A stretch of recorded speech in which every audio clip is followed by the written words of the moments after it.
Hello students. Today जैसे कि मैंने कहा था कि आज एक्टिविटी सीरीज से रिलेटेड क्वेश्चन हम लोग करेंगे। तो एक्टिविटी सीरीज में क्या है कि that is the activity series of metals is a least of metals in the order of the decreasing chemical activity.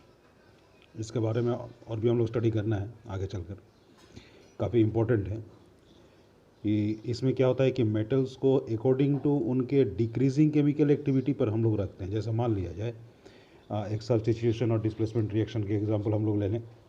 यहाँ पर पहले क्या है कि Fe दैट इज़ फेरस के साथ यहाँ पर हम लोग रिएक्शन किसका साथ करते हैं, कॉपर सल्फेट यानी CuSO4 के साथ। यहाँ पर एक चीज़ गौर करने की बात है कि Fe वो Cu से ज़्यादा रिएक्टिव है। Fe Cu से ज़्यादा रिएक्टिव है तो Fe डिस्प्लेस करेगा Cu को और बना देगा FeSO4 और प्लस Cu। इसी रिएक्शन को अगर हम लोग यहाँ पर Cu कर देते और यहाँ FeSO4 कर देते, ये रिएक्शन नहीं होता, क्योंकि Fe यहाँ पर Cu से यानी फेरस जो है वो कॉपर से ज़्यादा रिएक्टिव है। यही कारण है कि फेरस उसको डिस्प्लेस करेगा। इसको हम लोग करेंगे सब्स्टिट्यूट और डिस्प्लेसमेंट रिएक्शन। मैग्नीशियम और हाइड्रोजन को देखते हैं। तो मैग्नीशियम प्लस H2SO4, मैग्नीशियम किसको डिस्प्लेस करेगा, तो हाइड्रोजन को। मैग्नीशियम ज़्यादा रिएक्टिव किससे है, तो हाइड्रोजन से है। तो इसका मतलब है कि मैग्नीशियम डिस्प्लेस करेगा हाइड्रोजन को, बनाएगा मैग्नीशियम सल्फेट और हाइड्रोजन।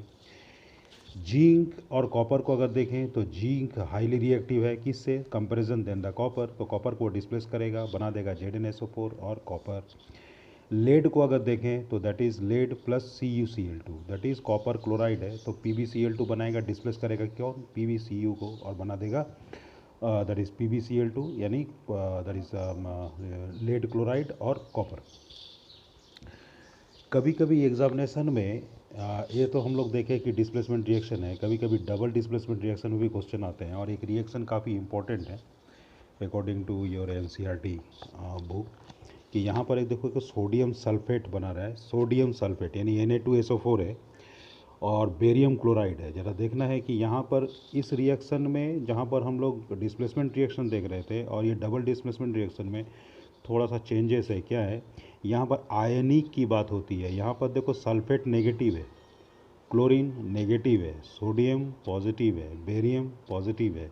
तो हम लोग जानते हैं क्या होगा कि हमेशा कोई भी डिस्प्लेस करेगा तो कैसा होगा कि पॉजिटिव आयन जो है वो नेगेटिव आयन को अट्रैक्ट करेगा।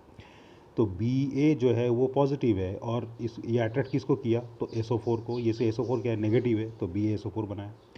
ठीक इसी तरह से यहाँ पर देखो सोडियम है जो मेटल है, वो मेटल किसको रिएक्ट करेगा, मतलब किसके बॉन्ड बनाएगा, तो ये पॉजिटिव है और ये नेगेटिव है तो Na2Cl2 बना दिया। तो Na2Cl2 तो नहीं होता है ना, NaCl होता है। तो मॉलिक्यूल में हमने क्या कर दिया, 2 ऐड कर दिया, तो 2Na और 2Cl। यहाँ पर देखो 2Na और 2Cl। ठीक है, एग्जामिनेशन में इस तरह के रिएक्शन में कभी कभी पूछा जाता है कि व्हाट कॉजेज दिस, ऐसा क्यों हुआ। देखने में पिकुलियर लगता है, ज़रा सा देखना कि दैट इज़ सोडियम सल्फेट और बेरियम क्लोराइड है। इसमें बेरियम सल्फेट के साथ रिएक्शन कर गया, सोडियम क्लोरीन के साथ रिएक्शन कर गया, ऐसा क्यों हुआ।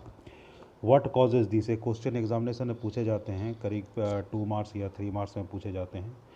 तो इसमें हम लोग लिखते कैसे, देखो कि the white precipitate of BaSO4। BaSO4 क्या है, तो वाइट प्रेसिपिटेट है। अगर 1 मार्क्स का क्वेश्चन में आया कि what do you mean by BaSO4, तो BaSO4 white precipitate of barium sulphate का हम लोग लिखेंगे। Is form by the reaction SO4 that is -2, SO4 -2, -2 ion का है, यानी 2 इलेक्ट्रॉन को ये रिसीव करने की कैपेसिटी है। बेरियम के पास 2 इलेक्ट्रॉन क्या करने का है, तो दैट इज़ लॉस करने की कैपेसिटी है, इसलिए BaSO4 बनाया।